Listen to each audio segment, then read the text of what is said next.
East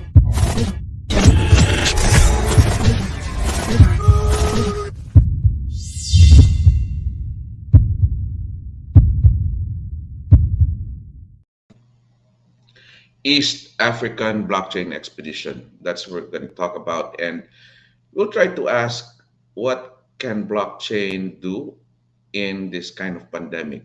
Maybe we could answer that later on, but this East African blockchain expedition is so exciting. I'm sure there's lots of things gonna go are happening during that event. So please stay tuned because we are going to talk about that.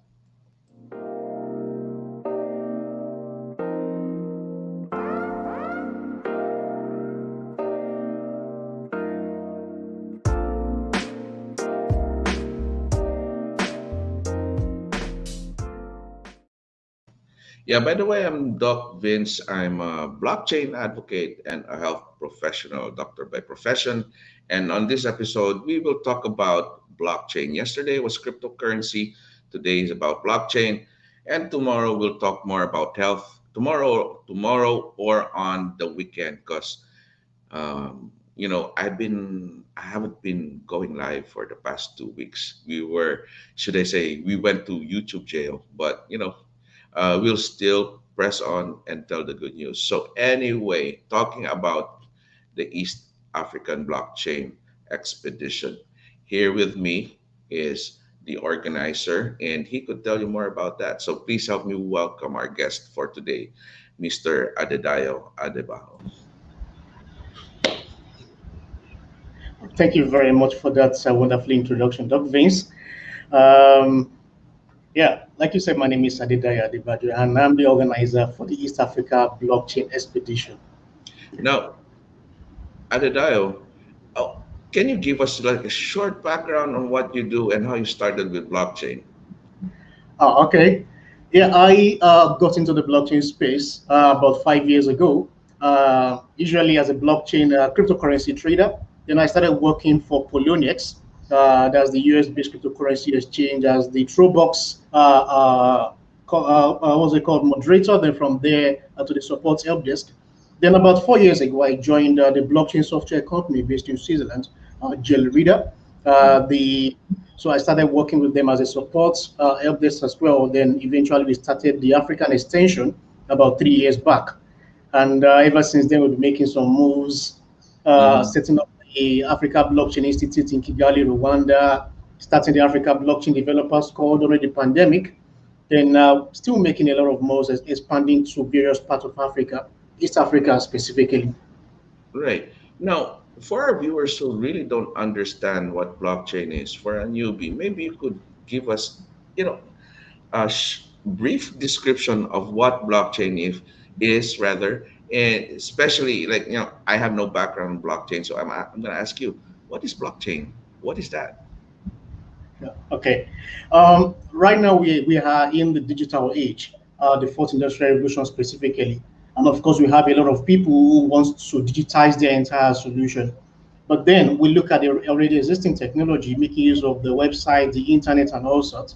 So there is a concern usually for security, for transparency, and of course also for a smooth and fast transaction that includes trust.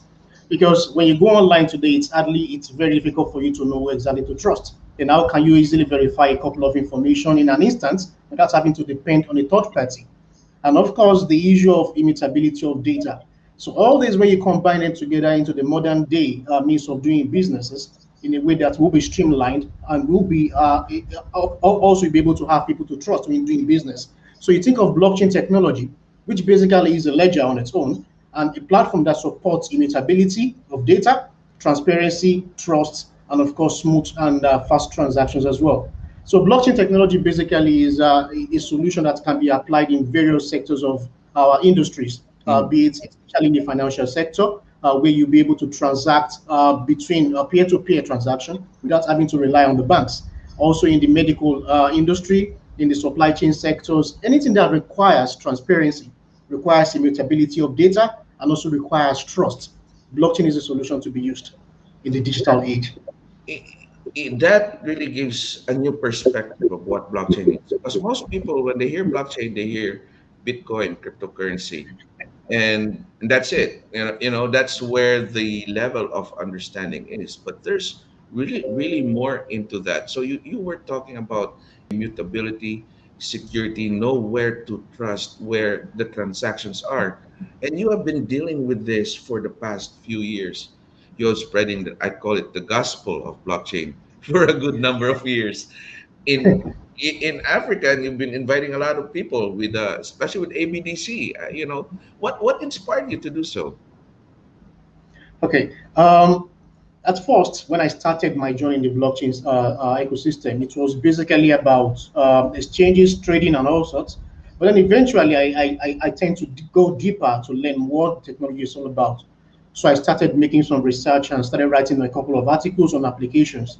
Then looking into the integral problem we are facing in Africa, Nigeria, for example, the lack of transparency enabling people to get away with a lot of fund mismanagement, investment of funds, and also in areas where we have biased solution, what's it called, biased people who are trying to manipulate information, data, and also Mhm. to favor themselves. So I realized there is need for immutability of data. I realized that there's need for transparency in a way that people will be able to see what is actually going on in real time without them having to wait for a couple of months or probably the end of the month to do the auditing. So blockchain provides a lot of solution for what we are currently facing in Africa, in Nigeria, because with blockchain technology, it will be of minimal. The issue of corruption will be very, very minimal. And of course, if that one is done, we have solved virtually, let's say, about 90% of the problem we are facing within the country. Then we can easily focus on development, advancement, sustainability, and solution.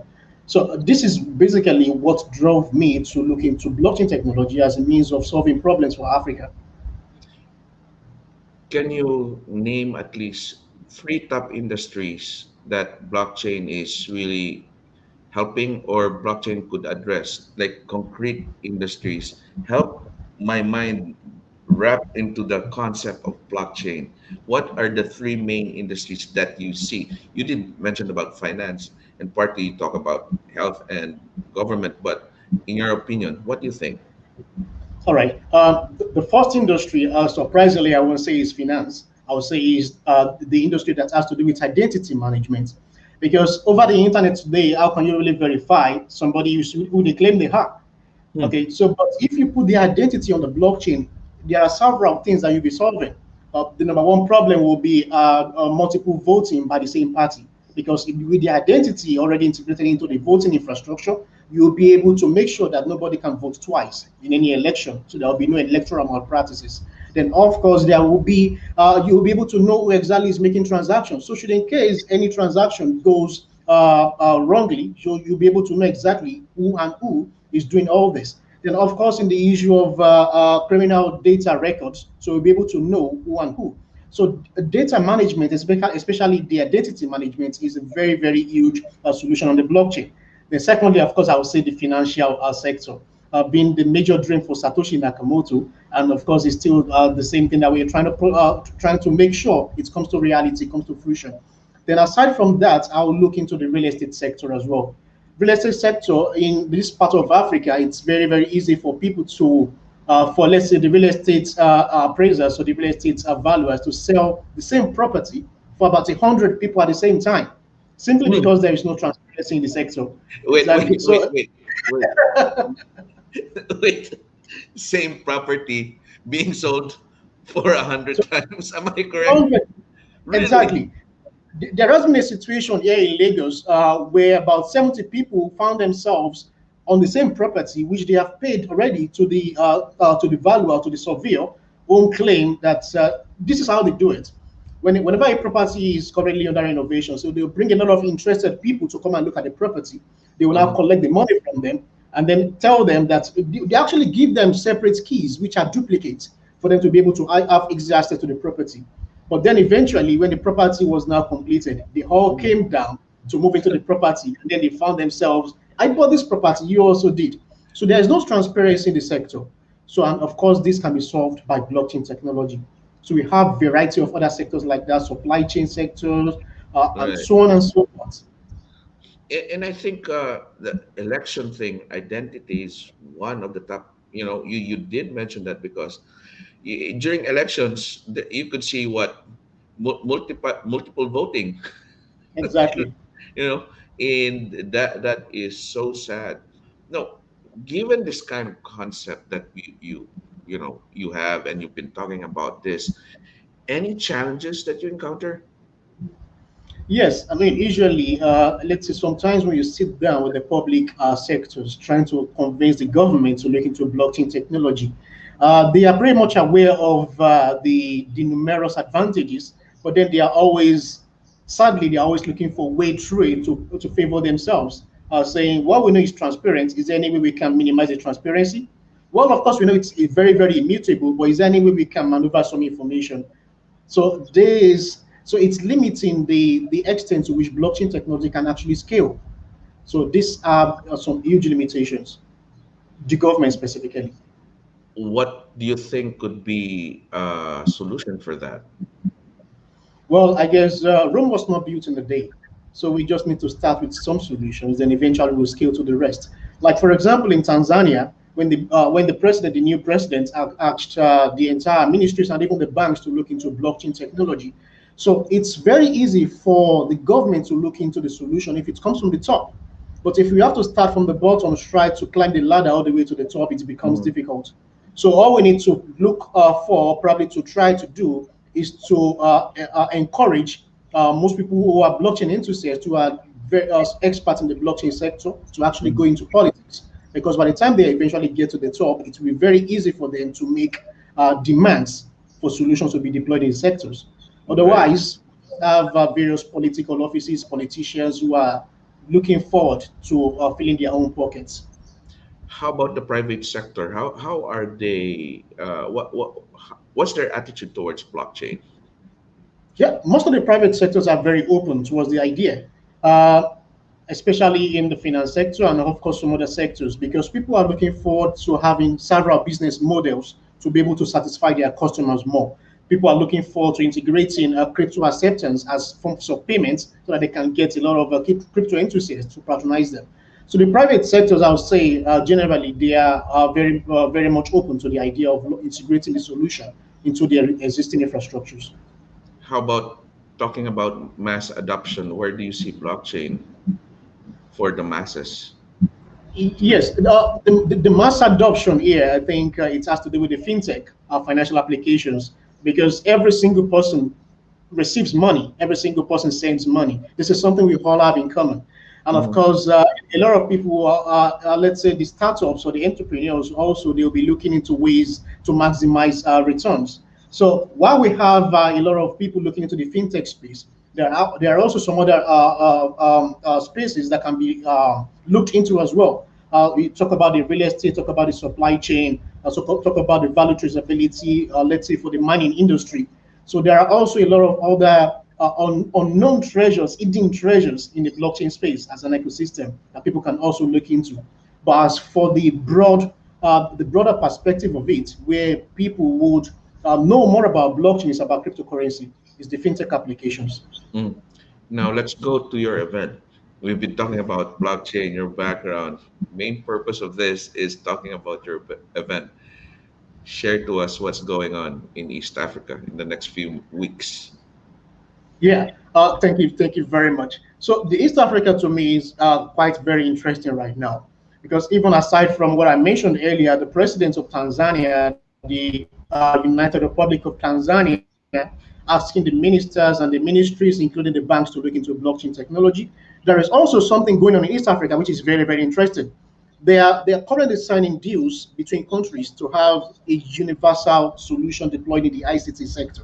So if any blockchain solution is being deployed in one of the East African countries, it will be emulated and it will also be used in the remaining countries in East Africa. So this is something very, very unique. So rather than having multiple chains or multiple blockchain solutions, so they're actually looking towards deploying a single solution across the entire East African ecosystem. So this is something very, very interesting happening in East Africa right now. Then in the next couple of weeks for the East Africa blockchain expedition, what we plan to do, part of the agenda in Tanzania right now is to foster some sort of education, awareness and also capacity building when it comes to blockchain technology. Because you would agree with me, for an emerging technology, people need to be aware, people need to be educated, and in some way certified as well to be able to relate very well with this new emerging technology. So what we plan to do in East Africa in the next couple of weeks is to move around some specific countries that we've carefully selected: Tanzania, Kenya, Rwanda, Mauritius, Zimbabwe, Zambia, and some of them as well, to move around, spending 3 days in each country, carrying out blockchain awareness, education, little seminars, having meetings with both private and the public sectors, and then giving out gifts and all sorts. So basically, this is to create more awareness and education for blockchain technology, and also to open their eyes to the unlimited possibilities of what the technology can actually achieve. So we'll also be having meetings with their local hubs and Mm. also some tech startups as well. So during these 3 days, this is what we plan to achieve in each country for the next, for at least a month period. When will it start? Okay, well, we are starting on the 22nd of October, and we'll plan to finish by the 23rd of November. That's a lot of work, my friend. So with this project of yours, regarding your team, do you have a team doing that, or how many people do you have in spreading the word of blockchain? Yeah, currently with me, I have three people working in East Africa, one in Kenya, Rwanda, and also one in Tanzania. So the four of us will be moving around each country throughout the entire month. So we'll have a lot of work to do, a lot of meetings, and everything has been scheduled right now. So it's going to be busy, but I believe it's also going to be interesting. What challenges are you expecting? Okay, so aside from the education that we plan to bring to the people, so we're also trying to develop an East African community for Mhm. both the users, the people who are just enthusiasts, and also a developers community to be able to work on solutions. So because we have a lot of them who are website developers, mobile app application developers, but not much of blockchain developers. So this awareness is to create a community for blockchain developers, a community for blockchain enthusiasts, and also to encourage them to look into deploying solutions on the blockchain. Then, of course, we'll be having meetings with various banks in each country to also open their eyes to the unlimited possibility of integrating blockchain technology into the already existing fintech, or should I call it the banking applications or the banking ecosystem. And also, we'll be having meetings with the ICT Commission or the ministries of ICT in each countries, also to be able to enlighten them a little. Overall, the plan is to create sustainable environments where we'll have a continuous communication, continuous education. So just the 3 days is to initiate, or to initiate the entire movement, but then subsequently we'll be having several trainings, several meetings until everybody is on the right track to start. To help you with the sustainability of your project, because I know 3 days is not enough. There should be a follow-up. What are your plans for that? Okay. So aside from the community that will be starting for each, like for example, we'll be visiting universities as well, because we believe catching them young will be one way to go. So for the universities, for the tech hubs, and also for all the other blockchain enthusiasts, so they will all have a place where we can easily communicate on the long run. So whether or not we're in the country, we'll still be able to communicate. Should in case they have questions, we can easily answer it. And should in case we have interesting articles, we can easily share. So this is to foster a continuous communication between communities. Then also we're having subsequent meetings and trainings for the private and the public sectors. So the 3 days basically is to initiate all of this. Then once we are done with the entire blockchain expedition, so that is when the real work will start. For example, training the interested blockchain developers, the blockchain Right. enthusiasts, and also assisting people to look into deploying solutions as well. There might be things that I have not asked or discussed. Maybe you need something, you want to say more. Maybe I missed something. And your final thoughts, my friend. Okay, blockchain to me is like the savior for Africa, and for all of us that have something, one or two things to share when it comes to the technology, it might be a solution, it might be it might be a solution. It might be experience. That's That's my daughter okay. in the That's okay. background. 'Cause I have one. They're gift from God. So go ahead, bro. Hello, little All girl. right. All right. So it might be a solution. It might be experience. It might be knowledge. There are a lot of people out there who are looking towards how they can come into the space. So I believe it's now left to us to actually bring them on in terms of giving them knowledge, experience, and also training and certification, whatever it is that they need to bring themselves fully into the ecosystem. So what we are trying to do basically is just like, let's say, tip of the iceberg of what is actually possible that we can do. So we are just a pin or probably a drop in the ocean. So what we're trying to foster is a kind of ecosystem where everybody can come together, for the betterment of the ecosystem as a whole.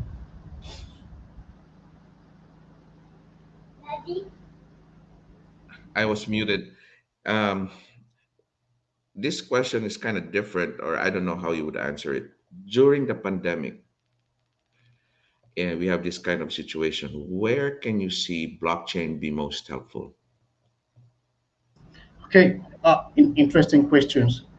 The pandemic um, has created a new way for us to relate.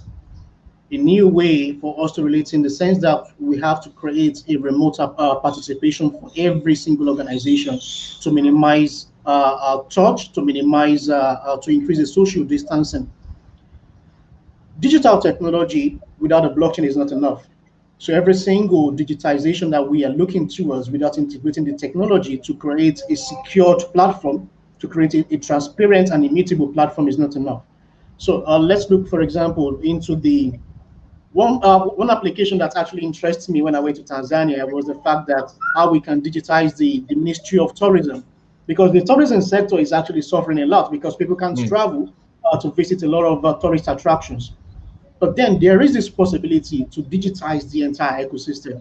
We have the virtual reality and the augmented reality, and people can actually use all of this together with the blockchain technology to visit anywhere they want to, wherever in the world in real time. So this makes it a lot interesting for people. And of course, even aside from that, the fintech sector, the issue with people sharing or probably exchanging currency, paper currency, having contact with one another, it's very, very detrimental to the continuous existence of mankind because mhm. because of the pandemic. Sorry, I'm a little bit distracted because of the pandemic. So, but with the blockchain technology and the use of cryptocurrency, transaction is made possible in a trusted environment where people can easily transact without having to share currency, the paper currency. Even the medical sector, people can easily integrate IoT together with blockchain technology for them to Mhm. be able to manage patients across various distances. So we have a lot of possibilities. So it becomes very, very possible for us to now have transactions without having to see one another, but still we Right. trust one another. This is one of the basic advantages of blockchain technology, which is applicable to all sectors. When you said AR, VR, I was thinking of metaverse, Decentraland, and that's one of the venues. Like that's where even Facebook is going into.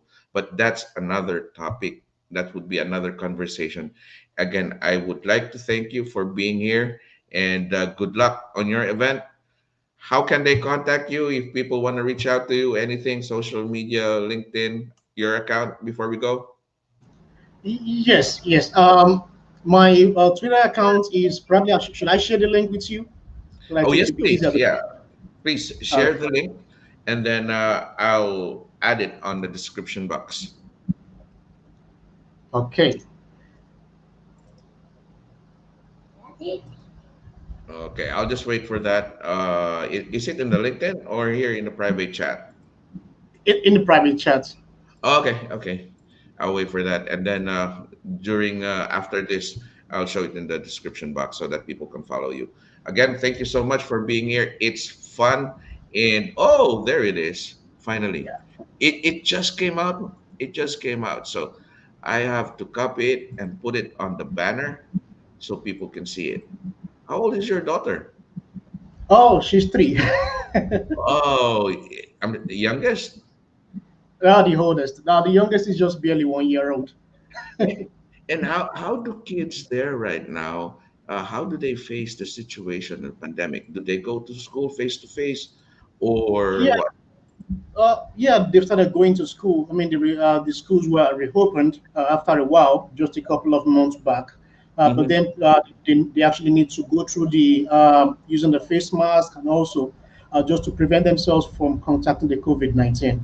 So it's just some precautions, but I guess the schooling must continue. Right, and daycare, it's continued, and kids can go to playground. Am I correct? Yes, If that's the situation, because in other yes, countries, most of them are limited. So this is your Twitter. Am I yes. correct? My LinkedIn, yes, exactly. There you go. Yeah, that's the LinkedIn account and Twitter account of our good friend Adedayo Adebajo. And that's it for now. Thank you, and good luck to your event. Bye Thank you bye. very much. Bye. Say hi to your little girl. I will.